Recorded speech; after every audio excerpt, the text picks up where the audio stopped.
नमस्कार प्रेक्षकांनो, ठरलं तर मग ह्या मालिकेच्या आजच्या अपडेटमध्ये आपण पाहत आहोत.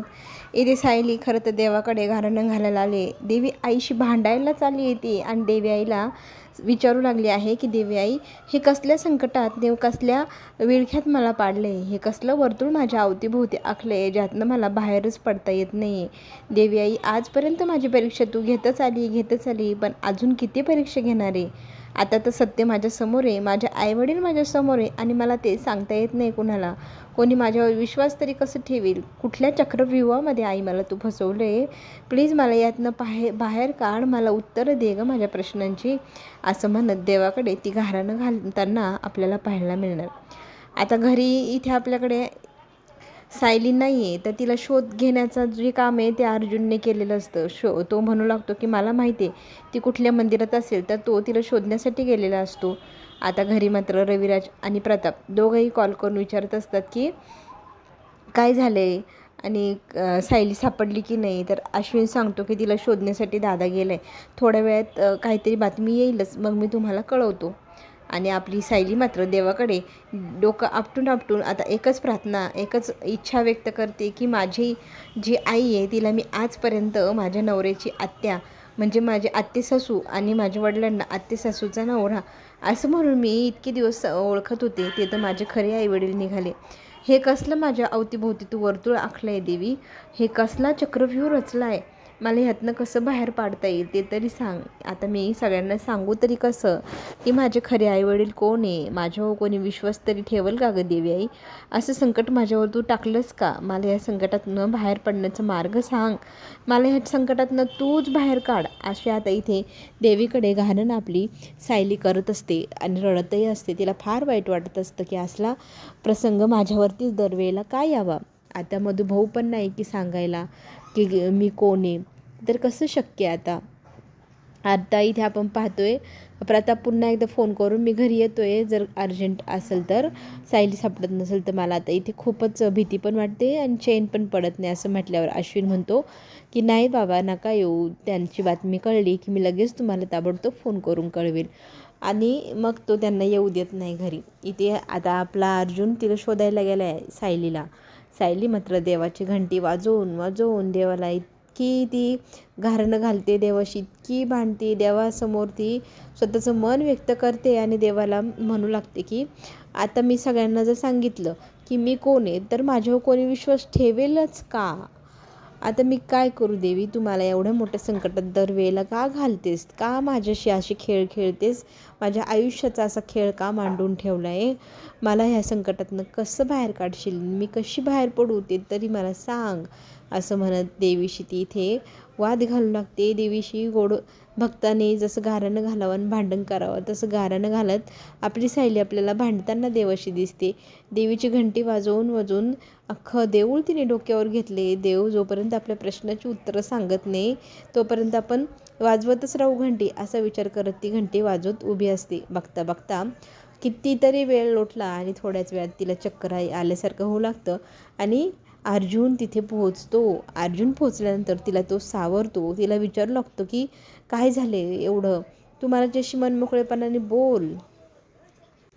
आता सायली तिच्या मनातली गोष्ट सांगायला सुरुवात करण्या अगोदर म्हणते की कित्येक दिवसापासून मला तुम्हाला काहीतरी सांगायचं होतं, पण तुम्ही माझ्यावर दरवेळी सारखे रागवाल, चिडाल माझ्यावर, म्हणून मी तुम्हाला खरं सांगितलं नाही. आत्ता पण मला फार भीती वाटते, तुम्हाला खरं सांगितलं तुम्ही माझ्यावर रागवाल.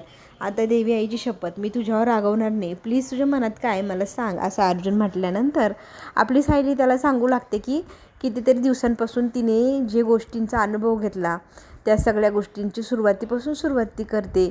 आणि मग ती सांगू लागते की तन्वीच्या बाबतीत जे काही आपली आजी पूर्णाजी मला तन्वी समजून करून घेत होती, त्या सगळ्या गोष्टी मी कळत नकळतपणे करत होते की मला कोणी सांगितलेलं नव्हतं. आणि त्या सगळ्या गोष्टी घडत असताना माझ्यासमोर एक छोटी मुलगी येत होती.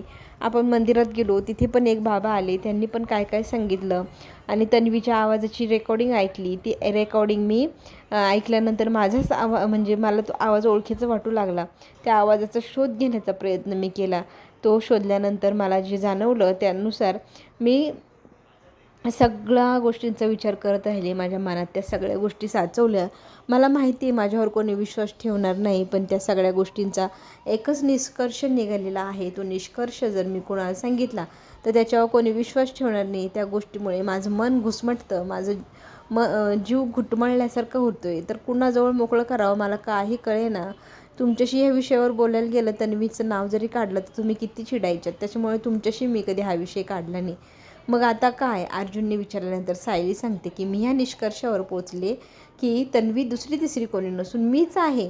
तर अर्जुन म्हणतो असं कसं शक्य आहे? तर ती म्हणते अहो व्हॉईस रेकॉर्डिंग जी होती ना ती मी ऐकली आणि ती मी मग मधुभाऊंना ऐकवली. आता ह्या दोघांमधला संवाद तो पाठलाग करणारा मुलगा आहे ना सायलीचा, तो पण ऐकतोय. आता ह्या गोष्टीचं पुढे काय रूपांतर होईल ते पुढेच पाहायला मिळणार. आपले महिपत बाबा आज ना सभेमध्ये त्याने भलतीच कमाल करून टाकलेली पाहायला मिळणार आहे. आश्रमातनं 2 खजिनदार बोलवले बाबांच्या, अनेक रूपी स्वरूपा बहुरूपी बाबांच्या. तर त्या आश्रमातल्या दोघांना सांगू लागतात की मला बाबांकडे यायला वेळ नाही आहे, तर मी बाबांसाठी काही गिफ्ट्स देतो आहे, तेवढी त्यांना द्या. खरं तर हे ओझं आहे. मी खूप दिवसांपासून चांगलं वागण्याचा प्रयत्न करतो आहे, त्याच्यामुळे मी आजपर्यंत माझी काळी कमाई जी म्हणतो ना केलेली, ती मला आता विंचवासारखी डसते. तर ती मी आता नाही माझ्याजवळ ठेवू शकणार. तर ती माझी कमाई आहे ना, ती तुम्ही तुमच्या आश्रमातल्या कामांसाठी, गोरगरिबांच्या उद्धारासाठी वापरा, असं म्हणत तिने ते सगळे पैसे दागदागिने हे आपल्या भक्तगणांकडे दिलेले. आणि ते बहुरूपी महाराजांचे भक्तगण ते आता ते सगळे पैसे जे काही दागिने ते घेऊन आता बहुरूपी बाबांकडे निघतात. सचिनला मात्र आपल्याला काहीच भेटत नाही. ह्या गोष्टीचा संताप येतो. ह्या अण्णांना लवकरच सावरायला हवं, नाही ते सगळं वाटून कंगाल होतील, आपल्याला पण काय मिळणार नाही. हा विचार आता तो तिथे करताना आपल्याला पाहायला मिळणार. आता अर्जुन आणि सायली ह्या तन्वीविषयीच्या बोलण्यावरती जेव्हा बोलणं करत असतात आणि त्या दोघांचं बोलणं एक व्यक्ती ऐकतही असतो जो सायलीचा पाठलाग करणार आहे. आणि आता इथे सायली सगळं सविस्तर सांगू लागते की मी तिकडे राहायला गेल्यानंतर मला सतत ना जे तन्वी करायची ते सगळ्या गोष्टी पाहून पाहून मला ते सगळ्या आठवू लागल्यात प्रतिमातेच्या घरी. तर अर्जुनला पण आता लहानपणीची आपली छोटीशी मैत्रीण तन्वी ती आठवू लागते, तिच्यासोबतचे घालवलेले क्षण आठवतात. तो खूप इमोशनल होऊ लागतो आणि तो सायलीकडे पाहत असतो आपल्या तन्वीच्या ह्या नजरेने. आजपर्यंत सायली म्हणून पाहत होता, पण आज तो तिला तन्वी म्हणून पाहतोय. आणि आज तो तिला म्हणू लागतो की खरं सांगू का, जर हे सत्य असेल तर खरंच किती चांगलं आहे. आणि ह्या गोष्टीसाठी मला आज पुरावासुद्धा नको आहे, कारण मला माहिती आहे, कारण याच्या आधी बबलीची जे आईवडील आले होते त्यावेळेला ते तुला तुझी मुलगी म्हणायची तुला, तर तू म्हणायची की नाही ते माझे आईवडील असणं शक्यच नाही. तुला ते गट फिलिंग होतं ना, तसंच आहे आज मला पण तेच जाणवते. तू जे बोलती ते त्याच्यानुसार तूच खरी तन्वी आहेस. त्याच्यामुळे मला कुणाच्या काय म्हणते पुराव्याची गरजच नाही, असं सायलीला अर्जुन म्हणतो. आता इथे सायली सांगू लागते की आपण मंदिरात गेलो होतो दर्शनासाठी, तर तिथल्या सगळ्या गोष्टी मला आठवत होत्या, कारण मी तिथे गेल्यानंतर मला त्या चटचट आठवू लागल्यात.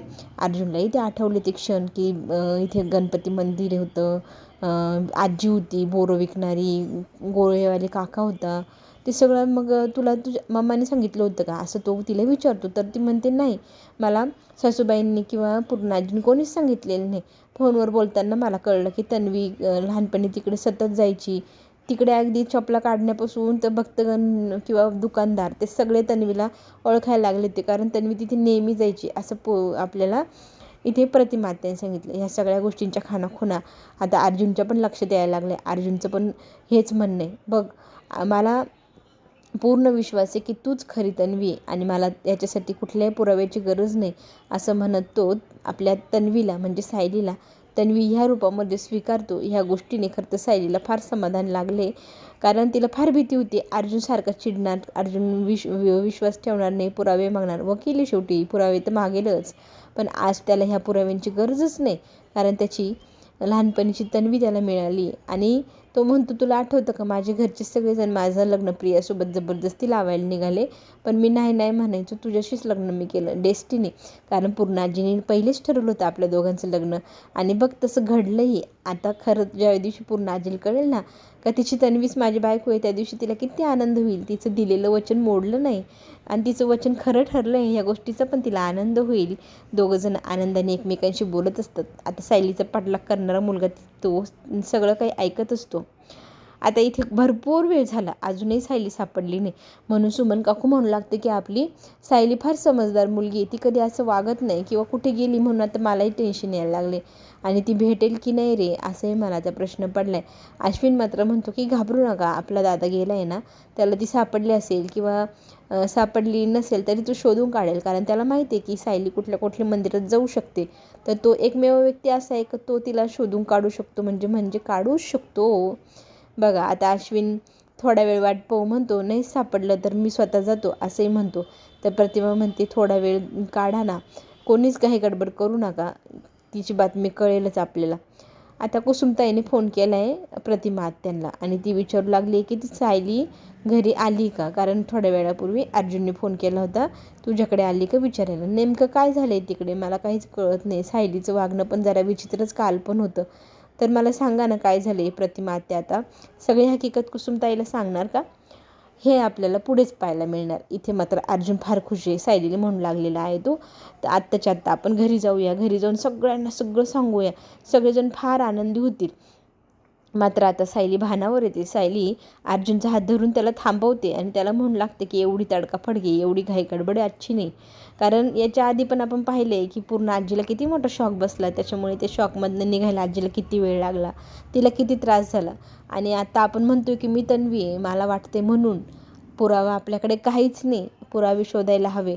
आणि पुरावे शोधल्यानंतर जर कळलं की तन्वी दुसरीच मुलगी मी नाही आहे, तर पुन्हा एकदा आपल्या घरच्यांना खूप मोठं शॉक बसेल. हे शॉकमधनं ते बाहेर निघणार की नाही, त्यांना काढायला आपल्याला खूप त्रास होईल. त्याच्यामुळे आत्ता तरी सांगायला नको, आत्ता मला खरं तर पुरावे शोधायचे असं इथे सायली म्हणते. कारण पुराव्यांशिवाय आपल्याकडे काही नाही आहे.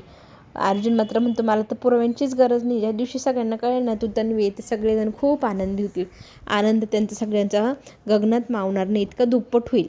सायली म्हणते माझंही मन तसंच आहे, पण ते सगळं सिद्ध होऊ द्या, सिद्ध करण्याचे पुरावे आपल्याकडे येऊ द्या. ते सिद्ध झालं की आपण सगळ्यांनाच सांगूया की मीच तन्वी आहे. पण तोपर्यंत कुणाच्या भावनांशी खेळणं मला तरी योग्य वाटत नाही. कारण जर कुणाच्या भावना दुखावल्या गेल्या आणि ह्या गोष्टीने सगळेजण माझ्यापासून दुरावले तर अशी भीती पण तिला वाटू लागलेली आहे. त्याच्यामुळे तिने अर्जुनला थांबवलं आहे की कुणाला आत्ता ह्या क्षणाला तरी काही सांगायचं नाही, आपल्यामध्ये दोघांमध्ये जे बोलणं आहे ते आपल्यातच ठेवायचं. असं म्हटल्यावर इथे बायकोसाठी काय पण असं म्हणत अर्जुन तिच्या शब्दाला पाळतो आणि तू ज्या क्षणा म्हणशील ना त्या क्षणालाच आपण सगळ्यांना सांगूया. तोपर्यंत आपल्या हाती काही धागे दोरे काही पुरावे लागत आहेत का, ह्या सगळ्या गोष्टीच्या पण शहानिशा करूया, मधुभाऊंशी बोलण्याचा प्रयत्न करू, म्हणजे सगळ्यांना हे सिद्ध होईल की तूच तन्वी आहे. आता इथे सचिनने फोन केला आहे प्रियाला आणि तो तिला सांगतो की मी तुझी जी बातमी आहे ना गुड न्यूजची ती सगळ्यात पहिले अस्मिताला सांगतो. म्हणजे कसं अस्मिताच्या पोटात काही राहणार नाही आणि ती सगळीकडे बोबाटा करून टाकेल की तू प्रेग्नेंट आहे, मग तुझं काम सोपं होईल. आता आपल्याला पुढे हेही पाहायला मिळेल की अर्जुन सायलीशी बोलतो की आपल्याला पुरावे हवेत. मग आठवतं का तुला त्या प्रियाने एक केस दिला होता DNA टेस्टसाठी, तो जर प्रतिमा आत्याच्या केसाशी मॅच झाला आणि तो जर केस तुझा असला तर तो तुझ्याशी पण मॅच होईल ना. आपण DNA करूया आणि DNAमधनं आपल्यासमोर पुन्हा एकदा सिद्ध होईल की तू रविराज काका आणि प्रतिमा आत्याची मुलगी आहे. हे म्हटल्यानंतर तितक्यात प्रतिमा दारात उभी असते आणि म्हणू लागते की तुम्ही दोघंजणं कशाबद्दल बोलताय. आता तिने सगळं ऐकलं आहे की काय, आणि ऐकलं असेल तर काय होईल आणि नसेल ऐकलं तर काय होईल, हे सगळं काही पाहण्यासाठी आपण पुन्हा भेटू. चॅनलला नक्की लाईक करा, सबस्क्राईब करायला विसरू नका. पुढे येणारे नवीन व्हिडिओ तुमच्यापर्यंत लवकरच पोहोचतील. तोपर्यंत घेऊ छोटीशी विश्रांती. पण सगळ्यांनी सबस्क्राईब नक्की करा, बेल आयकॉन बटन दाबा, म्हणजे पुढे येणारे नोटिफिकेशन आणि व्हिडिओ तुम्हाला प्राप्त होईल आणि तुम्ही लवकर चॅनलवरती ते पाहू शकाल. आपण पुन्हा भेटूया. आत्ता तरी घेऊया छोटी विश्रांती. धन्यवाद.